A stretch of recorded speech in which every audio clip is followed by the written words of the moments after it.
1년 전 대구에서 끔찍한 일이 있었습니다. 원룸에 혼자 사는 여성에게 못된 짓을 하려다 남자친구까지 살해하려 한 사건, 이른바 대구판 돌려차기 사건입니다. 네, 지난해 12월 1심에서는 법정 최고형량인 징역 50년이 선고됐는데요. 그런데 오늘 열린 항소심 선고에선 형량이 23년 줄어든 징역 27년이 선고됐습니다. 조재한 기자입니다. 지난해 5월 13일 밤 11시쯤 대구의 한 원룸입니다. 배달 복장을 한 20대 남성이 배달하는 척 귀가하던 20대 여성을 뒤따라갑니다. 현관문이 열리자 흉기로 위협하며 성폭행을 시도했고 동맥 파열 등 중상을 입혔습니다.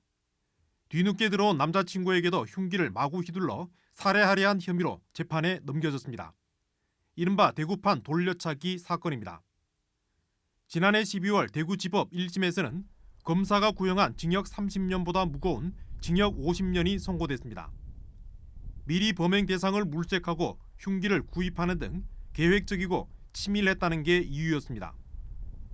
2심에서는 죄질이 매우 나쁘고 피해자에게 영구적 장애 후유증이 생겼지만 용서받지 못하였고 엄벌을 탄원한 점, 그리고 피고인이 잘못을 인정하고 도망 과정에서 우발적으로 범행에 이른 점, 유사사건 판례 등을 비춰봤을 때 법정 최상한인 징역 50년은 너무 무겁다고 판단했습니다. 재판부는 1심을 파기하고 징역 27년 선고와 함께 10년간 신상정보 공개, 20년간 위치 추적, 전자장치 부착 등을 명했습니다. 사건 당시 피해 남성은 사경을 헤매다 40여일 지나 겨우 의식을 찾았습니다.